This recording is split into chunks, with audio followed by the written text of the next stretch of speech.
magaalada Baydhabo barnaamijku ku dhigaya ku hadlaan walaagas oo wal eed diinta islaamkana meel ku dhacanka dhaganka muslimiintana meel ku dhaca dhaganka deegaanka dadka ka nool ina wal ibdi la ka kasaayn hayn oo sheer dore dembe kabaayreena ya ku hadlaan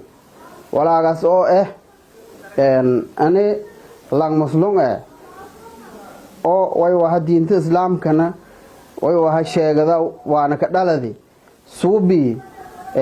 liwaad wala raw masan hayna megalka oo la kufsada laan riqe oo la kufsada adduunyada meel kale ku dheedeena Soomaali gudaashay may waxa mase gaar ahaan gobolada Baay Boqol wiilashii wala yoo ma dheegnoon walnay usubu wala liyaabniyo wal deegaankan dad roogo muslimiin ku dambeeyano masan hayna way waxa ku dhaadhiciyayano mas ogolaadayaan ma wala yoo wala simi meel ku kooyeen ane wayba aan sheegan deegaanada dadka ka nool wala yoo la dabagala meel alla meel ku kooyeen walaagan waluna hidii dhagan aan leenana ma waluna diinteen ogolaana ma meel alla meel ku kooyeen ane la dabagala horta taasay dawladda faraan laamooshay amniga oo shaldu tan kale ka ulama ahaan iyo diin ahaan hadeen ku hadalna walaasay wal shariicada islaamka eedan dheerayaas wal xun oo ani ku doorsada leh oo ani laanki suubiyoon may waxa talaaba adag sida shalay baleen ku qaaday talaaba adag leen ku qaaday in leen ku qaada ka banaanto waaye nabi ilaahi luud alayhi salaam xilligii shay way leeyahay qoomka nabi ilaahi luud way bahaayana dad gaale wahayn nabi ilaahi luud an badan aan weeray diintiisu in ka weeray in ku diideen may haayana leeyahay dad oo kufsadayaan riga kufsadayaan yahaayeen dadkaasi markii dambe nabi ilaahi luud uu ka dhax jiro la hilaagi dadkii isugaay wal hilaagi marka hilaagi nabi ilaahi luud qoomkii shay ka dhii ani una needii iyo lagu obta qabageek may weeli waxyaabaha suubiyow la galiba walaagas abulan horta waliba aan mahadiyay rabbi khaliq hayna abuurudi oo nimanaysan iimaan iyo islaamnimada nimanaysan aan mahadiyay ثانيا aan waliba kale aan mahadiyay maamulka koonfur galbeed oo suurta galiyay nimankii dulmagaas suubayaan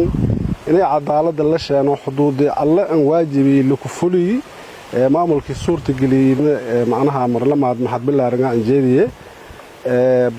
maxdaas bacdaje nacam ha hore la argi dad wali jareen qowmuluud la raw nabagoo la raw nabi ilaahi luud alayhi salaam lahaan dariya jaraan oo noocaas isticmaalayaan walaablan quraanka keekan lagu kafaaloodi nimankii oo haymadii oo ilaahay awaamirtiisa iyo nabaga rasaalada la hadla dariiq qaadado waayeen warshay qaabti la mareen hadana quraanka ku sii faaloodaw nimankaas qowmuluuda la rajari waliba aan saadaan macnaha rijaal iyo aan saadaan duuna nisaa naago ku duun markii nabaga ilaahay walbadan ku la hadlay oo dhiga adaagaan oo noocaas lay suubayaan rasuulka alla waliba jartay la sheegay in macnaha lamanaagood qabi mas macnaha naago tookumad ana haytay gaaladaas oo liwaadka suubayaasoon la shaqayaasi oo raasi hadii hamiin ata daba oojiye dabkaas raha idahooba marta kooyta hadii maalan ataana daba shada hatana damiya uunka sarraha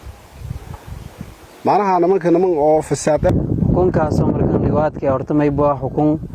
xaaran way sideedaba markan intii la sameeyay gabi ahaanba markan intii la sameeyay banaaw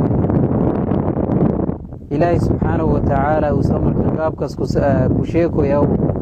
qoom luud uu ku sheekoyo may beeray ومن قبل كانوا يعملون السيئات dadkaas qoom luud deerow may bahaayana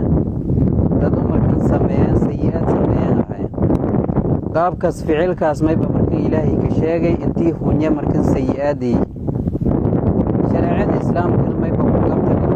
qaabkaas sameeyay la hela xaqiiqo intii markan la dilay qofkii sameeyey intii markan la dil rasuulka calayhi salaatu wasalaam